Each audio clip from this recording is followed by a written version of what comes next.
most times what you get is saddening. It's just heartbreaking. So it's a good thing. I agree with you totally, because that's why we need to change our orientations. Nigeria needs to rise and say, this is what we want, this is what we don't want, and take our destiny in our own hands. You are very correct, Chairman, and I agree with you totally with this. What do you think people should do? Because there's also a lot of perspective on the fact that getting the right people to even join the political party, let alone be nominated as the candidate, is easier for Kamo to go through the referendum than for that to happen. Because if you don't play the game they want you to play, your hardly will pop up. How do you think this can be overcome by those who are out there saying, listen, I can't join this because from what I see, I can't survive in this kind of scenario? Okay, thank you. That is what we're talking about, beauty of democracy, because that is why we need to have political parties as much as possible that have better alternative, or if they think they have better alternative or better ideology than the ruling party, let them come up. But it is now left for Nigerians to decide what they want to do. Our rights, our privileges, everything are enshrined in the Constitution of the Federal Republic of Nigeria. Now, what we need to do is, if you feel a government is not doing very well or is not doing what is expected of it, that's why we say you go back to the polls and vote them out. It's as simple as that. If you feel because that is the only thing, that's the only power that Nigerians have to actually, fight for their rights. This electoral power is so strong, it's so huge, except if you don't want to use it. So my advice is to Nigerians is just to rise up and then don't sit down and scrutinize things and look at things, ask questions, bring all these leaders to come and answer questions, raise issues. So that, and when things are not properly done, when you get to the next election, rise up and vote against it. This is the only thing we can do. We can't take up arms. We can't begin to fight. Even if you say you want revolution. Revolution is possible, but it shouldn't be a revolution that will cause bloodshed and all that. But the power is in our hands. So Nigerians need to rise up and use the power. That is the electoral power. Just rise up and say, this is what we want. We don't want you. We'll vote you out. Nothing will happen. Let me tell you, Chamberlain, nothing. I've not seen that thing in this world that can stand in the way of millions of voices asking for change. When there's need to have a change, when people want a change, the change will come. We have to really rise up and fight for it if you want it, and through a peaceful process. To what extent do you think the votes of the people count? Yes, I think we are in the process of that, and that is why I've always commended Professor Atahiru Jega for his efforts. And then I think, because, see, when you look through the history, what we had in 1999 was totally different from what we had in 2003. And what we had in 2007 was equally different from what we have. So by 2011, we had a different ballgame, a different scenario as to what we have in those previous years. So I believe by 2015, we are certainly going to have a shift forward. I believe we're going to have a shift forward from what we had in 2011. So, Mr. President, in his transformation agenda, before the election, he was talking, he said, one man, one vote, and we all saw that the votes counted, and I believe it's going to be much more better in 2015. But Nigerians must stand up. Nigerians must rise up and stand up and defend their votes and make sure they participate in the electoral process. If you don't participate, you are the one losing. You have to participate. You have to ensure that your votes can, so much of electoral education were put up by INEC and some other NGOs and all the rest. So we have to rise up and make sure that we vote, we participate. We must participate. So INEC should further, improve on the electoral education to Nigerian citizens. Well, one man, one vote sounds interesting. So also does one man, one party. But are you going to continue with the PDP, or are you looking to move to another party?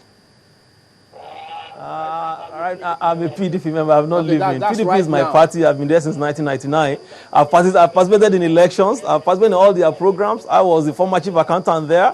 I know how it is. We were there, so I'm not leaving party. PDP is my party, and I'm not ready to leave PDP. But you know now. what they say, anything we have can better happen. deals for we have better deals for Nigerians. Don't worry, just look out. But I thought they say anything can happen. Doesn't the same phrase apply to you? When we get to the bridge, we'll cross it. All right, then. Oladimeji Fabi is a member of the People's Democratic Party and a former aspirant for the position of the PDP National Secretary. Thank you for speaking with us today on Sunrise Daily. Thank you very much, Emmanuel. I really appreciate it. Moment here. Please join us again. Some say it's a sharp pain. Some might even say it's a shocking pain. And it's usually caused by hot, cold drinks. It definitely affects the quality of life. The treatment for tooth sensitivity can be very simple. Brushing with Sensodyne twice daily will give you long-lasting protection from tooth sensitivity. Sensodyne works inside the tooth and it soothes the nerve, and then the patient will have a relief of their pain. Sensodyne can be used every day. You don't have to use another toothpaste. For me to have a toothpaste that solves that problem so simply is what I like about Sensodyne. Mr. Accountant. Sir. I can see we have 4 more people on our staff list. Do you have the slightest idea how much this is going to cost me? Not a kobo, sir. Do you think I'm joking here? No, sir. So, who is going to pay them? GIS will. GIS. Yes. Graduate Internship Scheme will, sir. Tell me more about it. Yes is another innovative way the federal government seeks to empower youth and women by getting them jobs and skills they need to make a living. Private and public organizations will mentor graduates for a period of 1 year. Interns will be paid by the federal government through the GIS program. Interested companies and organizations should check the GIS website for more information. SHOPI, Graduate Internship Scheme, brought to you by SHOPI and implemented by the Federal Ministry of Finance.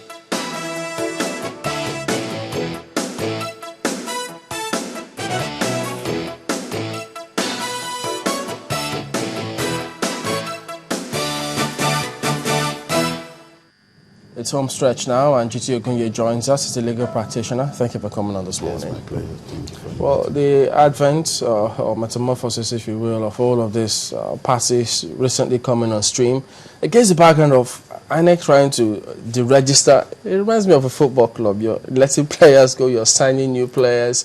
But from what you've seen, this party's coming on stream. Are they really giving Nigerians an option, or it's just more of smokescreen? They're not giving Nigerians a lot of options. I think what's going on is just political calculation, chess game. And this is not the first time it's happening. What's paramount on the minds of many politicians in Nigeria? It's not service. They're power mongers. Sometimes I wonder whether some marabouts or some spiritualist or pastor told them that they will be president in their lifetime, or that they will be governors. And because so they're incurable optimists. What they do is that they run across parties just hunting for platform. And I'm not, since we're discussing PDM and some of these new emerging parties, I'm not even talking about that. People alone, it cuts across. Governor of Ondo State was in AD, was in PDP, then Labour Party. Ogun State was in PDP, MPP, then AC. So it's working for them. All over, they hunt. They are power mongers. So it's not about fidelity to political parties. It's not about even long suffering for any political party. The days of the rewiners, being in AG for donkey years without occupying any political office, is gone. But and all that. These are not, they're just power mongers. And so in 2007, you had a situation in which the vice president was being hunted out of the PDP and the vice presidency, and the rule of law saved him. But at the same time, he was hobnobbing and fraternizing with the AC, who told him